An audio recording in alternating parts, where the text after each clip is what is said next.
इस मुरली का डेट है 19 जुलाई 1972। इसमें थोड़ा सा कल का पार्ट थोड़ा रिवाइज करेंगे।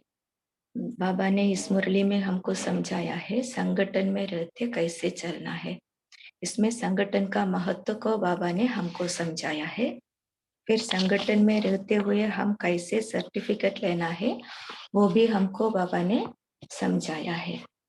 फिर बाबा बोले हमको होली हम्स बनना है। संगठन में रहते हर एक की विशेषता को देखना है, न किसी का कमियों को न देखते हुए उनको विशेषताओं को देखना है। फिर बाबा इसके बारे में भी बोला हमारी दृष्टि और वृत्ति ऐसा नेचुरल हो जाना चाहिए, दूसरों का देखते हुए उनका अंदर का कमियों को देखते हमको समझना चाहिए ये कमजोरी इनका नहीं लेकिन मेरा है। हम सभी एक ही बाप के हैं, एक ही परिवार के हैं, एक ही माला के मन के हैं। इसलिए बाबा बोला ऐसा उनको विशेषता को ही ग्रहण करना, फिर उनके कमजोरियों को मिटाने का प्रयत्न भी हमको करना चाहिए। फिर बाबा बोले हमारी वृत्ति सदा कल्याण की हो, फिर हमारा भाव शुभ चिंतक का हो। ऐसा कोई आत्मा हमारे सामने विघ्न रूप में आए हो तो भी हमको उसी आत्मा के प्रति भी शुभ भावना ही रखना है। ऐसा तीव्र पुरुषार्थी होली हंस बनना है। फिर बाबा बोले कोई भी आत्मा हमको बार बार गिराने की कोशिश करे, अपने मन को डगमग करने की भी कोशिश करे, फिर भी हमारा वो भाव शुभ चिंतक का भाव बदल नहीं होना है, हमारा भाव अडोल होना चाहिए। तभी बाबा बोला ऐसा हमारा भाव, अगर हमारा भाव चेंज हो जाएंगे तो हमारा टाइम वेस्ट हो जाएगा, है ना। इसलिए हमारा भाव सदा कोई भी आत्मा हो उसके प्रति शुभ चिंतक का भाव होना चाहिए, अडोल भाव होना चाहिए। क्योंकि बाबा बोला हम कौन है, अभी विश्व कल्याणकारी है। हमारा स्टेज कौन सा है, जगत माता की स्टेज है। फिर बाबा आज की मुरली में दूसरा पार्ट में हमको समझाया है बाबा की पालना फिर बच्चों की पालना, उनमें मुख्य अंतर क्या है। उनमें बाबा बोले बाप दादा कोई कर्म के फल की इच्छा नहीं रखते हैं, लेकिन बच्चे क्या करते हैं, उनके अंदर कोई न कोई सूक्ष्म इच्छा रह जाता है। उसके कारण क्या होता है, हम कच्चा फल खाने जैसा लगता है और फिर क्या होता वो फल पके के नहीं, है ना। इसलिए बाबा बोला ऐसा हमारे अंदर आता है, कोई हमारी महिमा करे, कोई क्या इतना अच्छा बोले, ऐसा ऐसा सूक्ष्म इच्छा रखेंगे तो वो हमारी सेवा इतना फलस्वरूप नहीं बनता। इसलिए बाबा बोले हमारा वृत्ति सदा निष्काम वृत्ति होना चाहिए। फिर बाबा बोला हमारे स्टेज भी ऐसा होना चाहिए, मनसा वाचा कर्मणा निराकारी निरहंकारी और निर्विकारी का होना चाहिए। फिर बाबा बोला ऐसा स्टेज होंगे तो हमारे द्वारा प्रत्यक्षता हो जाएगा। फिर बाबा बोला ये संगठन में हर एक को परस्पर रिगार्ड देना है, कोई भी राय दे लेकिन हम उस राय को भी रिगार्ड देना चाहिए, उनको ऐसा ही कटना नहीं, लेकिन पहले रिगार्ड दे करके बाद में उनको समझाना है। ऐसा हमारे अंदर उस संस्कार भी भरना चाहिए। अगर हम आत्माओं को ऐसा हम अभी रिगार्ड देंगे तो भविष्य में भी हमको रिगार्ड मिलेगा। अभी हम बाबा की महावाक्य सुनेंगे। कल लास्ट में यही पढ़े थे, आप अब जिस सेवा के अर्थ निमित्त बने हुए हो वह स्टेज ही जगत माता की है। विश्व कल्याणकारी होना, हद का कल्याण करने वाले अनेक है, विश्व कल्याण की भावना की स्टेज है जगत माता। तो जगत माता की स्टेज पर होते अगर इन बातों में टाइम वेस्ट करे तो क्या समझे।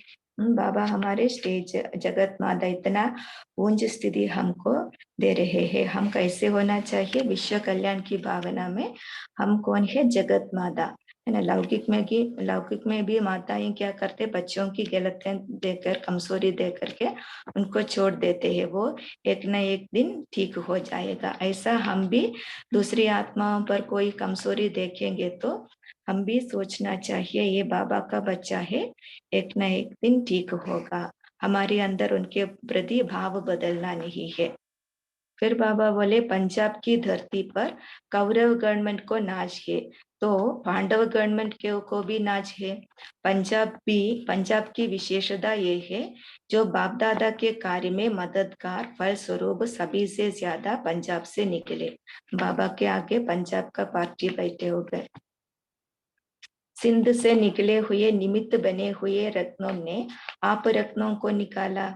अब फिर आप लोगों का कर्तव्य है ऐसे अच्छे रत्न निकालो। बाबा बोलते हैं हम भी ऐसा अच्छे रत्नों को निकालना है, लेकिन किटपिट वाली ना हो।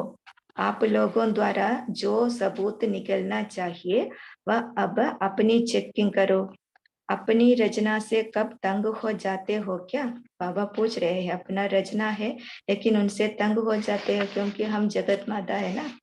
ये तो सभी शुरू से चलता आता है, आप लोगों के लिए तो और ही सहज है।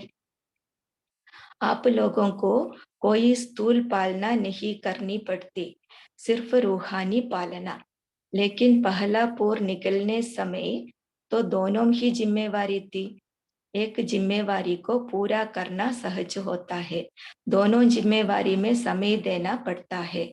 फिर भी पहला पोर निकला तो सही ना। बाबा यहाँ पहले बाप दादा जैसे सेवा किया था उस समय के बारे में बोल रहे हैं। उस समय तो बाप दादा को दोनों तरह की पालना देना था, स्थूल पालना भी, सूक्ष्म रूहानी पालना भी। लेकिन अभी हमको सिर्फ ये रूहानी पालना देना है। फिर भी बाप बोलते हैं अब आप सभी का भी लक्ष्य भी ये होना चाहिए कि जल्दी जल्दी अपने समीप आने वाले और प्रजा दोनों प्रकार की आत्माओं को अब प्रत्यक्ष करे, वह प्रत्यक्ष फल दिखाई दे। हमको भी दोनों प्रकार की आत्माओं को प्रत्यक्ष करना है। अभी मेहनत ज्यादा करते हो, प्रत्यक्ष फल इतना दिखाई नहीं देता, इसका कारण क्या है?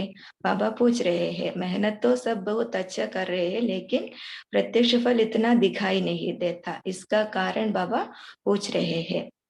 बाप दादा की पालना और आप लोगों की ईश्वरीय पालना में मुख्य अंतर क्या है? बाबा अभी बाप दादा की पालना और हमारी पालना का मुख्य अंतर उनको पूछ रहे हैं, वो क्यों अंतर होता है, कारण क्या है?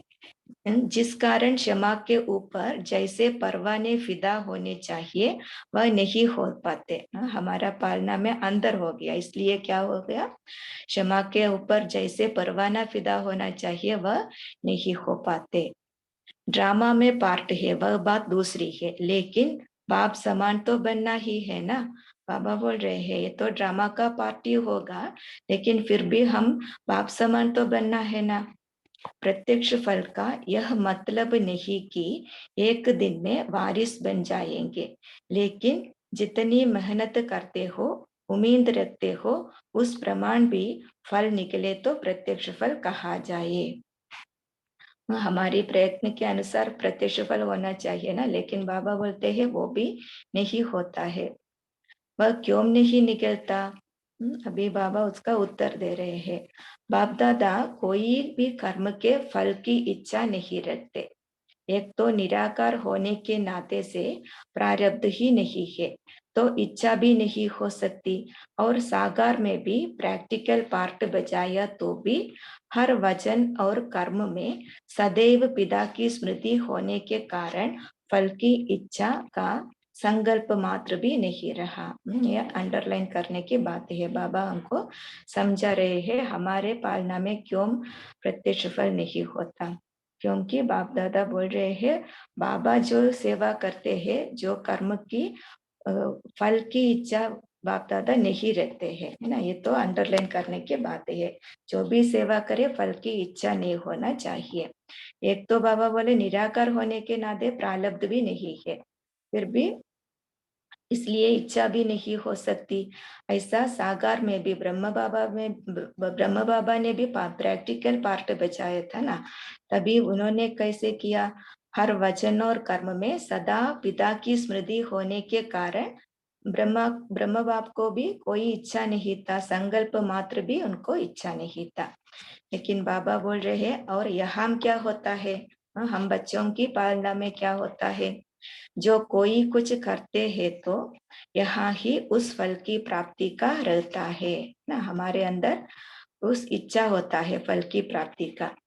जैसे बाबा एग्जाम्पल दे रहे हैं, वृक्ष में फल लगता जरूर है, लेकिन वहां का वहां ही फल खाने लगे तो उसका फल पूरा पककर प्रैक्टिकल में आवे वह कब न होगा, क्योंकि कच्चा ही फल खा लिया।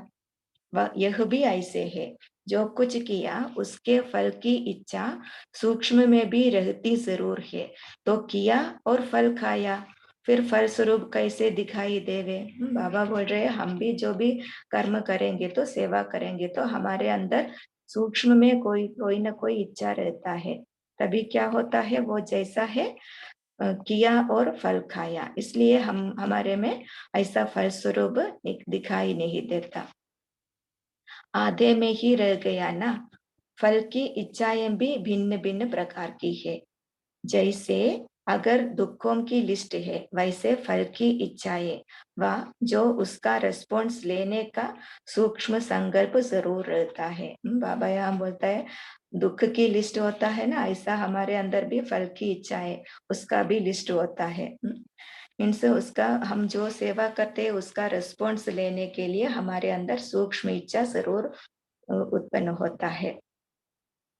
कुछ ना कुछ 1-2% भी होता जरूर है। बाबा कैसे बोलता है ना, हमारे अंदर जो भी बोले हमको कोई इच्छा नहीं है, लेकिन बाबा बोलते हैं जरूर हमारे अंदर कोई ना कोई 1-2% में भी इच्छा होता है। लेकिन बाबा क्या बोलते हैं, बिल्कुल निष्काम वृत्ति होना चाहिए, है ना, बिल्कुल निष्काम वृत्ति रहे ऐसा नहीं होता। पुरुषार्थ के प्रारब्ध की नॉलेज होते हुए भी उसमें अटैचमेंट ना हो, वह अवस्था बहुत कम है। बाबा क्या बोला, पुरुषार्थ हम करेंगे तो कोई सेवा करेंगे तो उसका प्रारब्ध तो जरूर मिलेगा, ये नॉलेज तो हमको है, लेकिन वो नॉलेज होते हुए भी हमको उसकी तरफ अटैचमेंट नहीं होना चाहिए, अर्थात कोई इच्छा फल की इच्छा हमारे अंदर नहीं होना चाहिए, ऐसा निष्काम वृत्ति होना चाहिए। लेकिन बाबा बोलता है वो अवस्था बहुत कम है। फिर बाबा एग्जाम्पल देते हैं, आप लोगों ने किनोम की सेवा की, 8 को समझाया, उसकी रिजल्ट में 1-2 आपकी महिमा करते हैं और दूसरे ना महिमा ना ग्लानि करते हैं, गंभीरता से चलते हैं। तो फिर भी देखेंगे 8 में से आपका अटेंशन 1-2% में उन 2-3 तरफ ज्यादा जाएगा जिन्होंने महिमा की, उसकी गंभीरता की परख कम होगी। बाहर से जो उसने महिमा की उनको स्वीकार करने के संस्कार प्रत्यक्ष हो जाएंगे। दूसरे शब्दों में कहते हैं इनके संस्कार, इनका स्वभाव मिलता है, फलाने के संस्कार मिलते नहीं, इसलिए दूर रहते हैं। बाबा हमको यहाँ एग्जाम्पल द्वारा समझा रहे हैं। समझो अगर हमने 8 की सेवा की, लेकिन उनमें से 1-2 हमारी महिमा की, है ना, इन्होंने बहुत अच्छा हमको समझाया, ऐसा महिमा करते हैं, लेकिन दूसरे ने बाकी सब ने क्या किया, महिमा भी नहीं किया, ग्लानि भी नहीं किया, लेकिन उन्होंने गंभीरता से चला। लेकिन बाबा बोलते हैं आपकी अटेंशन किस तरफ जाते हैं, हम बाबा बोले 1% में भी हमारा अटेंशन उस तरफ जाएगा जिन्होंने हमारा महिमा की, है ना, लेकिन वो जो गंभीरता में रहा उनके तरफ हमारी अटेंशन नहीं होगा, क्योंकि वो न हमारी महिमा भी नहीं किया, ग्लानि भी नहीं किया। इसलिए बाबा बोलता है जिन्होंने महिमा की उनकी तरफ हमारा अटेंशन जाता है। वो भी कैसे होता है, हम वो प्रत्यक्ष फल, है ना, हमारी फल को हमने उसी समय खा लिया, है ना, ऐसा हो जाता है। फिर बाबा ने बोला ये दूसरे शब्द में फिर हमने क्या करता है, इन जो महिमा किया है इनका संस्कार स्वभाव हमसे मिलता है, लेकिन बाकी सब है उन फलाने के संस्कार मिलते नहीं, इसलिए वो दूर रहते हैं, है ना। लेकिन वास्तव में है ये सूक्ष्म फल को स्वीकार करना है, ये अंडरलाइन करने की बात है। हमारी जो महिमा किया उनकी तरफ हमारा अटेंशन ज्यादा जाएंगे तो बाबा ने बोला वो भी कैसे होता है, सूक्ष्म फल को हमने स्वीकार किया, है ना। वो नहीं होना चाहिए, क्योंकि हम सेवा नहीं करते हैं ना, बाबा हमसे कराते हैं, इसलिए हमको ये इच्छा भी नहीं करना चाहिए। मूल कारण यह रह जाता है, करेंगे और रिजल्ट का इंतजार रहेगा। हाँ, हम तो सेवा तो करेंगे लेकिन हमको उस रिजल्ट का भी इंतजार होता है ना।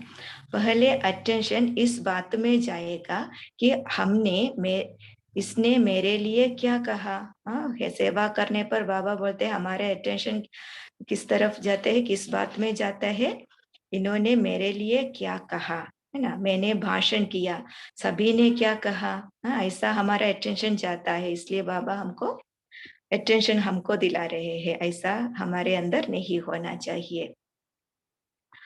अपने को आगे बढ़ाने की एम से रिजल्ट लेना, अपनी सर्विस के रिजल्ट को जानना, अपनी उन्नति के लिए जानना वो अलग बात है, लेकिन अच्छे और बुरे की कामना रखना वो अलग बात है ना। ये भी अंडरलाइन करने की बात है। हमको हमारी सेवा का रिजल्ट तो जरूर समझना चाहिए, क्योंकि हमको अपनी उन्नति करना है। अगर हमारी सेवा इतना अच्छा नहीं है तो हमको और भी अच्छा करना है, हमारी सेवा आगे बढ़ाना है, इसके लिए हमको रिजल्ट को जानना जरूरी है। लेकिन बाबा बोलता है वो तो अलग बात है, लेकिन अच्छे और बुरे की कामना रखना वो भी अलग बात है, वो तो ठीक नहीं है।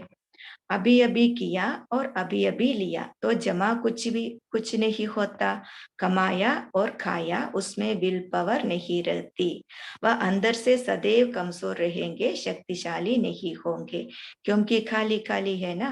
बाबा बोलते हैं ऐसा हमने सेवा करने पर किसी ने महिमा की, किसी ने बहुत अच्छा बोला तो हमने, हमारा स्थिति कौन सा है, हमने सेवा किया और अभी अभी उसका फल भी खा लिया। फिर क्या होता है, हमारे अंदर और कुछ जमा नहीं होता, कमाया और खा लिया, तभी हमारे अंदर शक्ति भी नहीं रहेगा, सदैव कमजोर रहेंगे, है ना। उस समय खाली खाली रहेगा। फिर बाबा बोले भरी हुई चीज पावरफुल होती है ना। खाली खाली ऐसा नहीं होना चाहिए, हमको उस फल को हमको स्वीकार नहीं करना है ना। तो मुख्य कारण यह है, इसलिए फल पककर सामने आवे वह बहुत कम आते हैं ना। ऐसा हम पहले से ही कच्चा फल खा लेंगे तो वो फल पककर सामने नहीं आते हैं, है ना। ऐसा बाबा बोलते हैं ऐसा सिचुएशन बहुत कम है, ज्यादा ही लोग इस इच्छा फल की इच्छा को स्वीकार करते हैं, इसलिए पूरा पकते ही नहीं।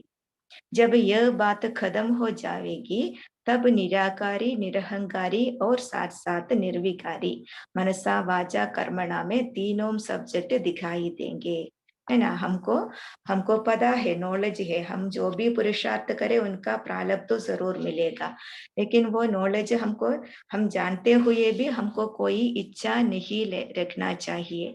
ये सेवा का फल मिले, उन्होंने मेरी महिमा करे, वो हमारे से बहुत, हमारे बारे में बहुत अच्छा बोले, ऐसा हमको कोई इच्छा नहीं होना चाहिए। ऐसा स्थिति हमको, जब हमारी स्थिति ऐसा जब हो जाएगा तब बाबा बोला हमारा मनसा वाचा कर्मणा निराकारी, निरहंकारी और निर्विकारी का स्टेज दिखाई देंगे। शरीर में होते निराकारी आत्मिक रूप दिखाई देंगे, है ना। हम शरीर में ही है, लेकिन उस समय हमारा निराकारी आत्मिक स्वरूप दिखाई देगा।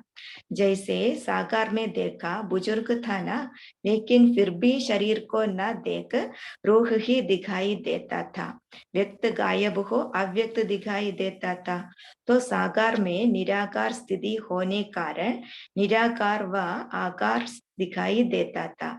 तो ऐसी अवस्था प्रैक्टिकल रहेगी। बाबा यहाँ ब्रह्म बाबा के बारे में बोल रहे हैं, उनका एग्जाम्पल दे रहे हैं। वो साकार में होते हुए भी वो उस समय बुजुर्ग था, फिर भी शरीर को न देख रूह ही दिखाई देता था, उनका व्यक्त शरीर गायब होकर अव्यक्त दिखाई देता था। है ना। इसलिए साकार में निराकार स्थिति होने के कारण उनसे निराकार व आकार का हमको साक्षात्कार होता था। इसलिए बाबा बोला अब स्वयं भी ऐसा हमारा भी प्रैक्टिकल स्थिति होना चाहिए। अब स्वयं भी बार बार देहाभिमान में आते हो तो दूसरे को निराकारी व आकार रूप का साक्षात्कार नहीं होता है ना। ये भी अंडरलाइन करने की बात है। हमको हमसे क्यों ऐसा निराकारी व आकार का स्वरूप नहीं दिखाई देता है, बार बार हमारे में देहाभिमान आ जाता है ना। हमारा स्थिति सदा निराकारी का नहीं होता है, इसलिए दूसरे को निराकारी व आकार का रूप का साक्षात्कार नहीं होता है। यह तीनों ही होना चाहिए। मनसा में निराकारी स्टेज, वाचा में निरहंकारी और कर्म में निर्विकारी। जरा भी विकार ना हो, तेरा मेरा शान मान यह भी विकार है, ऐसा हमारे स्थिति होना चाहिए। कोई भी विकारी संकल्प भी नहीं होना चाहिए। अंश भी हुआ तो वंश आ जाएगा, संकल्प में भी विकार का अंश ना हो। यह जब यह तीनों स्टेज हो जाएगी तब अपने प्रभाव से जो भी वारिस व प्रजा निकलनी होगी वह फटाफट निकलेगी। आप लोग अभी जो मेहनत का कोशिश बीज डाल रहे हो उसका भी फल और कुछ प्रत्यक्ष का प्रभाव दोनों इकट्ठे निकलेंगे। फिर क्विक सर्विस दिखाई देंगी। तो अब कारण समझाना, इसका निवारण करना, सिर्फ वर्णन तक ना रखना। फिर क्या हो जाएगा, साक्षात्कार मूर्त हो जाएगी, तीनों स्टेज प्रत्यक्ष दिखाई देगी। आजकल सभी यह देखने चाहते हैं, सुनने नहीं चाहते। द्वापर से लेकर तो सुनते आए हैं, बहुत सुन सुनकर थक जाते हैं, तो मेजोरिटी थके हुए हैं। भक्ति मार्ग में भी सुना और आजकल के नेता भी बहुत सुनाते, तो सुन सुनकर थक गए, अब देखने चाहते हैं। सभी कहते हैं कुछ करके दिखाओ, प्रैक्टिकल प्रमाण दो, सब तब समझेंगे कि कुछ कर रहे हो। तो आप लोग की प्रत्यक्ष हर चलन यही प्रत्यक्ष प्रमाण है। बाबा बोलते हैं हमारा प्रत्यक्ष प्रमाण होना चाहिए, हमारा चलन चलन से ऐसा प्रत्यक्ष प्रमाण दिखाई देना है। प्रत्यक्ष को कोई प्रमाण देने की आवश्यकता ही नहीं रहती। तो अब प्रत्यक्ष चलन में आना है। जो फ्यूचर में महाविनाश होने वाला है और नई दुनिया आने वाली है, वह भी आपके फीचर से दिखाई दे, है ना। हमारा स्थिति भी इतना पावरफुल होना चाहिए, हम भी जैसे वैरागी होना चाहिए। अगर हमारे अंदर वैरागी नहीं है तो हमारा फीचर से उन दूसरों को महाविनाश का और नई दुनिया आने वाले है वो सब दिखाई नहीं देगा। इसलिए बाबा ने बोले देखेंगे तो फिर वैराग्य हमसे हमारे में ऐसा वैराग्य का स्थिति देखेंगे तो उनमें भी वैराग्य ऑटोमेटिकली आ जाएगी। एक तरफ वैराग्य, दूसरे तरफ अपना भविष्य बनाने का उमंग आएगा। जैसे कहते हो एक आंख में मुक्ति, एक आंख में जीवन मुक्ति। तो विनाश मुक्ति का गेट और स्थापना जीवन मुक्ति का गेट है। तो दोनों आंखों से यह दिखाई दे ना, हमारे आंखों से यही सबको दिखाई देना है। एक विनाश का कार्य वो तो मुक्ति का गेट खोलना जैसा, फिर स्थापना का कार्य जीवन मुक्ति का गेट खोलना जैसा। आपके नाइन और मस्तक यह बोले, मस्तक भी बहुत बोलता है, कोई का भाग्य मस्तक दिखाता है, समझते हैं यह बड़ा चमत्कारी है। तो ऐसी जब सर्विस करे तब जय जयकार हो। तो अब विश्व के आगे एक सैंपल बनना है, हमको अभी विश्व के आगे ऐसा सैंपल बनना है। अनेक स्थान सेंडर्स होते हुए भी सभी एक हो, सभी बेहद बुद्धि वाले हो, बेहद के मालिक और फिर बालक। सिर्फ मालिक नहीं बनना, बालक सो मालिक, मालिक सो बालक। एक दो के हर राय को रिकॉर्ड देना है, चाहे छोटा है व बड़ा है, चाहे आने वाला स्टूडेंट है, चाहे रहने वाला साथ है, हर एक की राय को रिकॉर्ड जरूर देना चाहिए। कोई की राय को ठुकराना गोया अपने आप को ठुकराना। पहले तो जरूर रिगार्ड देना चाहिए, फिर भले कोई समझा नहीं तो वह दूसरी बात है। पहले से ही कट न करना चाहिए कि यह रॉन्ग है, यह हो नहीं सकता, यह उसकी राय का डिसरिगार्ड करते हो, इससे फिर उसमें भी डिसरिगार्ड का बीज पड़ता है। बाबा बोलते हैं कोई राय देंगे तो हमको उस राय को स्वीकार करना चाहिए, पहले उसको काटना नहीं है, पहले उसको रिगार्ड देना चाहिए, पहले से ही हम डिसरिगार्ड नहीं करना है। काटना मना, उसको डिसरिगार्ड किया। इसलिए बाबा बोलते हैं हम जैसा डिसरिगार्ड करता है उसमें भी उस डिसरिगार्ड का बीज पड़ता है। इसलिए बाबा एग्जाम्पल दे रहे हैं, जैसे माँ बाप घर में होते हैं तो नेचुरल बच्चों में वह संस्कार होते हैं माँ बाप की कॉपी करने के। माँ बाप कोई बच्चों को सिखलाते नहीं है, यह भी अलौकिक जन्म में बच्चे हैं, बड़े माँ बाप के समान होते हैं। इसलिए आज आपने आपकी राय का डिसरिगार्ड किया, कल आपको वह डिसरिगार्ड देगा। ये भी अंडरलाइन करने की बात है। यहाँ भी बाबा हमको जगत माता का वो स्वरूप स्मृति दिला रहे हैं, क्योंकि घर में भी हम माँ बाप का नेचर बच्चे कॉपी करता है। ऐसे बाबा बोले यहाँ भी बड़े होते हैं तो वो भी माँ बाप के समान है। इसलिए जो भी आए, जो भी कुछ राय दे, उनको हम काटेंगे तो वो उनको डिसरिगार्ड देने जैसा होता है। तभी हमने डिसरिगार्ड करेंगे तो वो भी बाप का बच्चा है, वो भी वही कॉपी करेगा, बाद में वो भी हमको वापस में डिसरिगार्ड देगा। तो बाबा पूछते हैं ये बीज किसने डाला? जो निमित्त है। इसलिए बाबा एग्जाम्पल दे रहे हैं, चूहा पहले फूंक देकर फिर काटता है, तो व्यर्थ को कट भी करना हो तो पहले उनको रिगार्ड दो, फिर उसको कट करना नहीं, लेकिन समझेंगे इस हमको श्रीमत मिल रही है, रिगार्ड दे आगे बढ़ाने में वह खुश हो जाएंगे। किसको खुश कर फिर कोई काम भी निकालना सहज होता है। एक दो की बात को कब कट नहीं करना चाहिए। हाँ क्यों नहीं, बहुत अच्छा है, ये शब्द भी रिकॉर्ड देगी। बाबा बोलता है कोई भी ऐसा राय देंगे तो हम एकदम कट नहीं करना, उसको रिगार्ड देंगे तो वो खुश हो जाएंगे, फिर उस खुशी का स्थिति में हम उनको समझाएंगे तो वो समझेगा हमको अभी श्रीमत मिल रही है, उनको नहीं लगेगा वो हमारी बात को काट लिया है ना।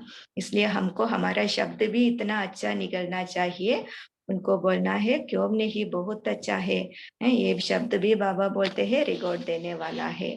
पहले ना की तो नास्तिक हो जाएंगे, पहले सदैव हाँ करो, चीज भले कैसे भी हो लेकिन उसका बिठन अर्थात डिब्बी अच्छा होता है तो लोग प्रभावित हो जाते हैं।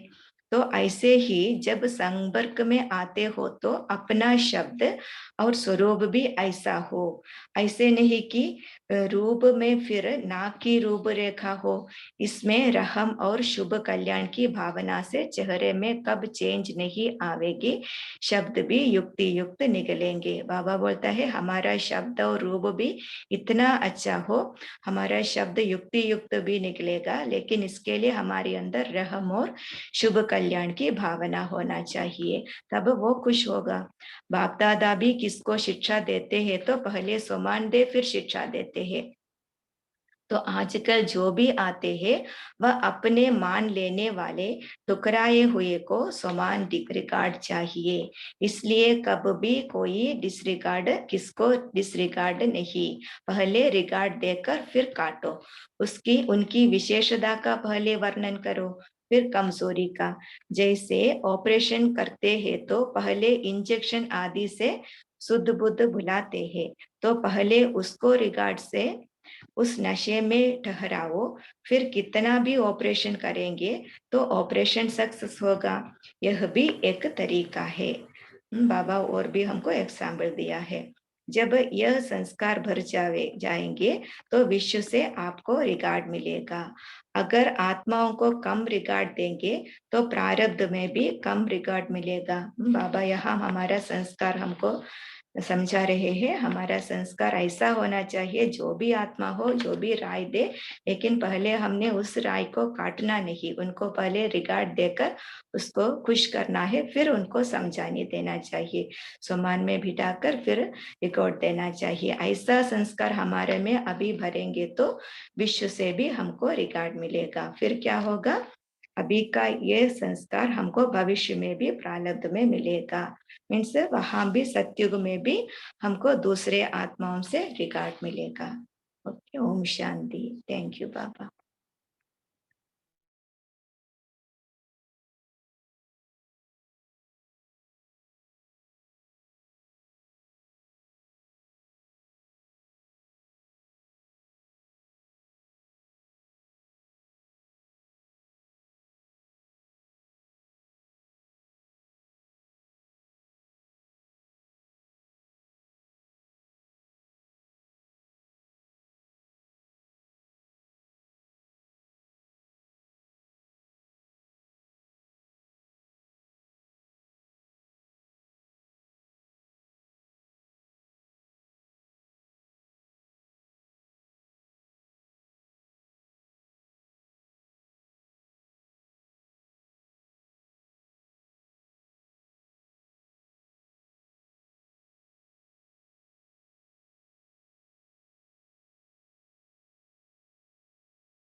ओम शांति। सभी शेयर कर सकते हैं आज बाबा ने क्या बताया।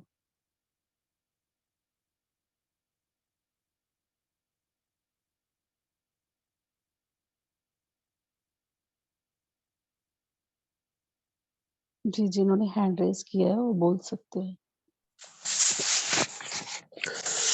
ओम शांति। आज बाबा ने संगठन में कैसा रहना है वो बताया और संगठन में प्रत्यक्ष फल क्यों नहीं मिलता उसका भी कारण बताया। कोई भी हम जब कर्म करते हैं तो बाप दादा जैसे कर्म की इच्छा नहीं रखते वैसे हम नहीं करते हैं। तो एक तो निराकार होने के नाते बाप दादा प्रारब्ध ही नहीं चाहते और इच्छा भी नहीं रखते। तो हम साकार में ब्रह्मा बाबा ने भी वैसा ही किया है, अपना पाठ बजाए। तो हर वचन कर्म में सदैव पिता की स्मृति होने के कारण बाप दादा मतलब ब्रह्मा बाबा ने भी कोई इच्छा की नहीं, संकल्प मात्र भी नहीं रहा। तो हमारा क्या होता है, हम जो कोई कुछ करते हैं यहाँ की उस फल की प्राप्ति रहता है। जैसे वृक्ष में फल लगता है लेकिन वह पकने के पहले ही खाते हैं, तो इस वजह से वो कच्चा फल खा लिया। यह भी ऐसे है, जो कुछ किया उसका फल की इच्छा सूक्ष्म में भी जरूरत है, तो किया और फल खाया तो फिर फल स्वरूप कैसे दिखाई देगा। तो फल की इच्छा नहीं रखना ऐसी। तो बाबा ने यही आज समझाया है, इसलिए प्रत्यक्ष फल नहीं होता है। ओम शांति।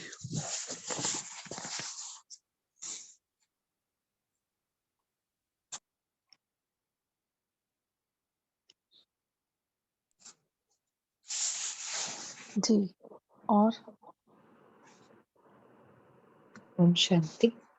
आज बाबा ने इसी में आगे कहा कि कोई भी हम सेवा करते हैं तो उसमें बिल्कुल निष्काम वृत्ति रहना चाहिए।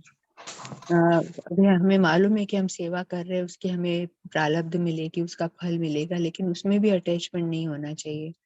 बाबा ने कहा कि होता क्या है कि अगर कोई हमने सेवा की, हमारी किसी ने महिमा की, तो हमारा अटेंशन उसकी तरफ ज्यादा जाता है कि इससे हमारा संस्कार मिलता है। और जिसने ना हमारी महिमा की ना ग्लानि की, वो गंभीर चलते तो उसकी तरफ हमारा ध्यान नहीं जाता है। तो अगर कोई हमारी महिमा कर रहा, उस तरफ अटेंशन चला गया, माने कि हमने कच्चा फल खा लिया, रिजल्ट का इंतजार हो गया कि मैंने कैसा बोला, इनको कैसा अच्छा लगा। तो बाबा ने कहा कि ये अपने रिजल्ट को जानने के हिसाब से जानना अलग बात है कि मैं अपने आप को आगे बढ़ाने के इससे इसको उन्नति के लिए जानूं, लेकिन मैं अपने अच्छे बुरे की कामना रख के कि मेरे कितनी लोग महिमा कर रहे हैं, मैं अभी कल की मुरली में बाबा ने क्या कहा था कि अगर महिमा हो रही है तो आपकी नहीं हो रही है, महिमा हो रही है तो जो हमको ज्ञान जो नॉलेजफुल बाप है उसके नॉलेज की महिमा हो रही है। हम तो जैसे कि एक बीच में जैसे अमेजोन वाले आते हैं ना, डिलीवरी बॉय आता है, पैसा जो मिलता है वो अमेजोन को जा रहा है, उसको तो उतनी तनख्वाह मिल रही है जितना वो लाने का काम कर रहा है। तो हम भी एक बीच में बाबा का ज्ञान देने वाले डिलीवरी बॉय है, वो हमारी हमको उतनी सैलरी मिलेगी। बाकी है तो दूसरे को दे रहे हैं, बाबा का हम दूसरी आत्माओं को दे रहे हैं। लेकिन हम क्या करते हैं कि अभी उसकी रिजल्ट चाहते हैं, तो अभी अभी कमाया खाया तो फिर वो पावर नहीं रहती, तो खाली खाली हो जाते। ओम शांति। जी, बहुत अच्छा। बोलिए, जिन्होंने हैंड रेज़ किया है ना, एक-एक करके बोल सकते हैं सभी। ओम शांति। आज बाबा ने कहा कि हम बच्चों को किसी का डिसरिगार्ड नहीं करना चाहिए। अगर कोई बात अपनी बता रहा है, तो वो बीच में काटना नहीं चाहिए, पूरी बात सुननी चाहिए और उसे कंसिडर करना चाहिए, उसे कहना चाहिए कि हाँ, अच्छा है ये। तो बाबा ने एग्ज़ाम्पल ये भी बताया है कि जैसे लौकिक में हम बच्चों के सामने जिस तरह से बिहेव करते हैं, तो वो छाप जो है बच्चों पे पड़ती है और वो भी ऐसे ही बिहेव करने लग जाते हैं। तो बाबा ने यही कहा कि ये भी तो हमारा ईश्वरीय परिवार है। अगर हम किसी का डिसरिगार्ड करते हैं, तो उनको भी वही नेक्स्ट टाइम वो भी डिसरिगार्ड कर सकते हैं। तो ये हमेशा हमें याद रखना है कि जो कर्म मैं करूँगी, मुझे एक और करेंगे। तो ये अटेंशन रखते हुए क्योंकि हर आत्मा बाबा का बच्चा है इस सृष्टि पर, तो सभी को वो रिस्पेक्ट देना चाहिए। और बाबा ने ये भी बताया कि कभी भी हमें अगर कोई कुछ कह रहा है तो उसका स्वमान पहले उसके स्वमान, उसकी विशेषताएँ बताते हुए हमको उनको समझानी देनी है। तो ये हमें फ़ॉलो करना है, जैसे साकार ब्रह्मा बाबा मम्मा भी करते थे, तो हमें भी करना है। ओम शांति।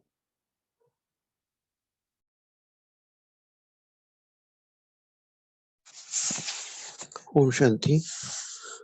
आज बाबा ने संगठन में कैसा रहना है वो बताया है। जैसे कि अनेक सेंटर्स होते हुए भी सभी एक जैसे दिखाई देना चाहिए, सभी बेहद की बुद्धि वाले होना चाहिए। बेहद के मालिक और फिर बालक, सिर्फ मालिक नहीं बनना है, बालक सो मालिक भी रहना है, मालिक सो बालक भी रहना है। जैसा समय आएगा उसी प्रमाण बालक भी बनना है और मालिक भी रहना है। एक दो के हर एक राय को रिगार्ड देना है, चाहे छोटा हो चाहे बड़ा हो, चाहे आने वाला स्टूडेंट हो चाहे रहने वाला साथ हो, लेकिन हर एक को रिगार्ड देना ही चाहिए। किसका रिगार्ड एकदम ठुकराना नहीं चाहिए। तो बताए अभी दूसरी बात, पहले से ही कट नहीं करना चाहिए, उसको बोलना चाहिए हाँ राय तो बहुत अच्छा है, ऐसा ऐसा करके उसको उमंग उत्साह दिलाना है और फिर बाद में कट करना है, एकदम कट नहीं करना चाहिए, ऐसा बाबा ने बताया है। दूसरा, जी, ओम कोई और शांति। भी? बोलिए नेक्स्ट कौन? रीमा दीदी बोलिए। ओम शांति। आज प्यारे बाबा ने हमें बहुत अच्छी युक्ति युक्त तरीके से कि हम किस तरह व्यवहार में आए, संबंध संपर्क में आए, तो इसको हम प्रैक्टिकल अप्लाई अपने वर्क प्लेस पर भी, अपने घर पर भी। बाबा ने कहा कि अगर कोई हम जैसे वर्क प्लेस पे कोई छोटा सपोज ऑफिस की सफाई भी करता है, वो भी कभी बात करने आया, तो हमें भी उसकी बात को सुनना है कि उसको रिगार्ड, उसको भी लगेगा कि हाँ मेरी बात सुनी जा रही है, ये नहीं कि तुम तो पीछे रहो। तो ये हमें कि किस तरह व्यवहार में आना है, हमें अहंकार ना हो। तो बाबा कहते हैं कि आपके मनसा में कि आत्मिक स्टेज हो, कि निराकारी स्टेज हो के बात करनी है, वाचा में कोई अहंकार ना हो, निरहंकारी हो, कर्म में निर्विकारी हो। तो बाबा हमेशा ये कहते हैं कि पहले उसकी बात को काटो नहीं, उसको उसकी बात का भी कहो कि हाँ बहुत अच्छा कहा, फिर उसके बाद अगर जो आप अपनी बात कहना चाहते हो वो आप उसको बताओ, तो वो उसको पॉजिटिव वे में लेके स्वीकार करेगा।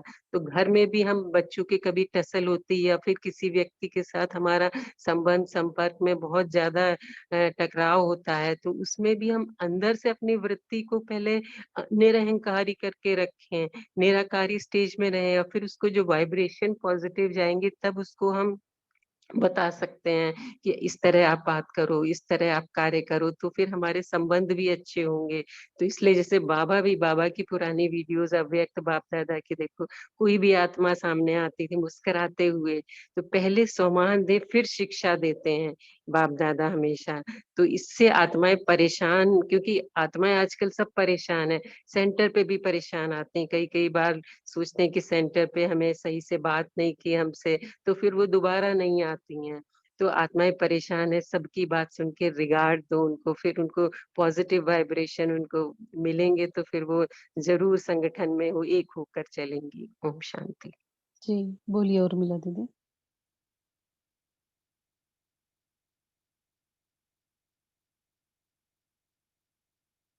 ठीक है, नेक्स्ट रवि भाई जी बोल सकते हैं। ओम शांति बहन जी। बाबा आज एक शब्द यूज किया है, हमको रूहानी पालना देनी है। तो जैसे डेली मुरली में हमको बाबा पालना देते हैं और अंत में रूहानी प्यार भी देते हैं, तो पालना के शब्द के साथ साथ ये प्यार का शब्द भी रहता है। रूहानी बच्चे रूहानी बाप दादा को याद प्यार, ऐसे बाबा लास्ट में कहते हैं। तो बाप सम्मान बनकर हमको भी ऐसे ही रूहानी सेवा करनी है, रूहानी पालना देनी है और रूहानी प्यार देना है। ये हमारी मुख्य सेवा होती है बहन जी। ओम शांति।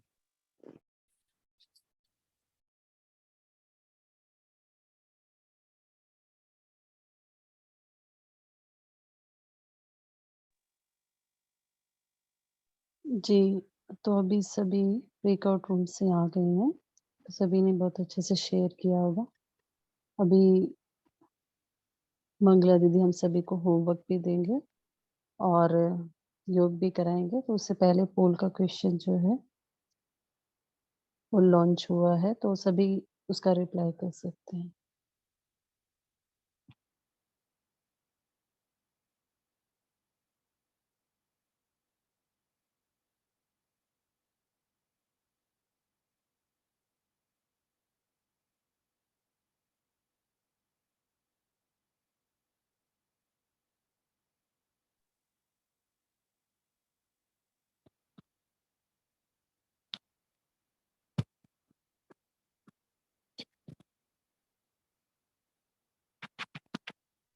ओम शांति।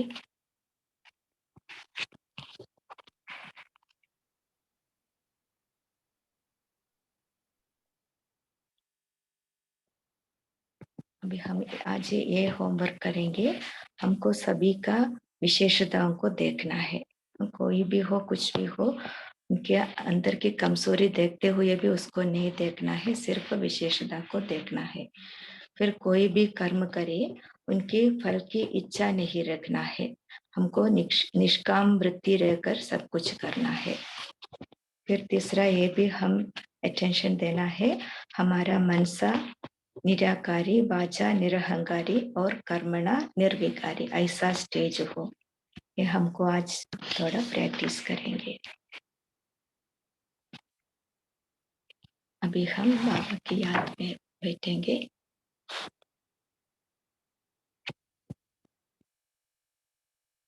मैं निराकारी आत्मा मस्तक में चमक रही हूँ। मैं निरहंकारी हूँ। मैं निर्विकारी आत्मा हूँ।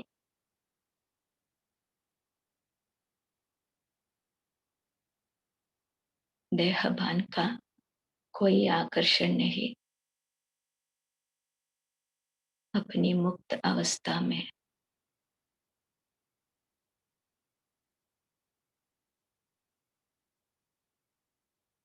और इस स्थिति में मैं ये भी अनुभव कर रही हूँ, मैं सबकी विशेषताओं को देखने वाली होली हंस हूँ।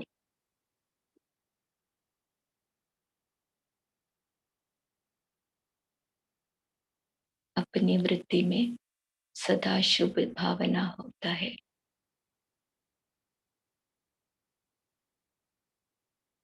इतना शुद्ध पवित्र आत्मा हो।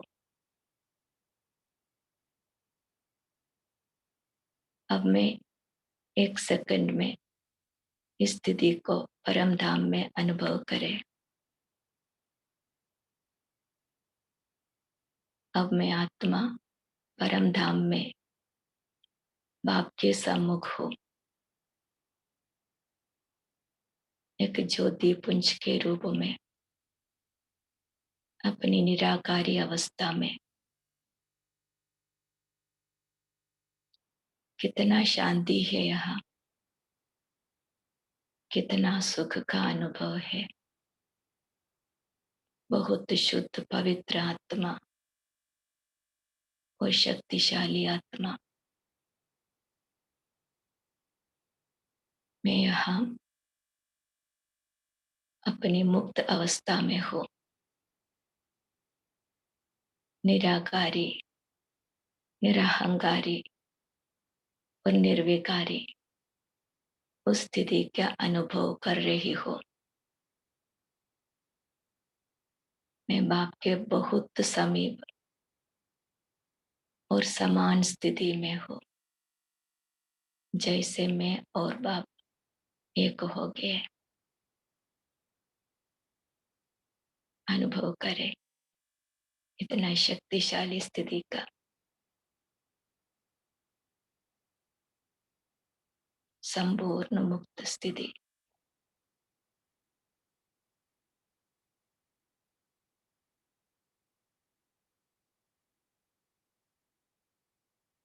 कोई भी बंधन नहीं। संपूर्ण मुक्त आत्मा, निराकार आत्मा।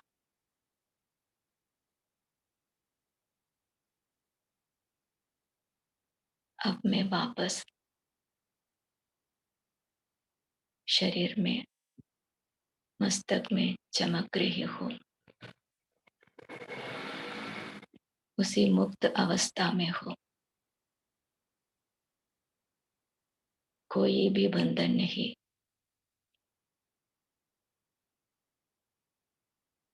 देहभान का भी बंधन नहीं। कोई अहंकार भी नहीं। कोई विकार भी नहीं। संपूर्ण रीति में मुक्त हो। मैं देही अभिमानी हो। आज पूरा दिन अपने कर्म क्षेत्र में भी इसी अवस्था के पालन करेंगे और इसी अवस्था में सबकी विशेषताओं को ग्रहण करेंगे। ओम शांति।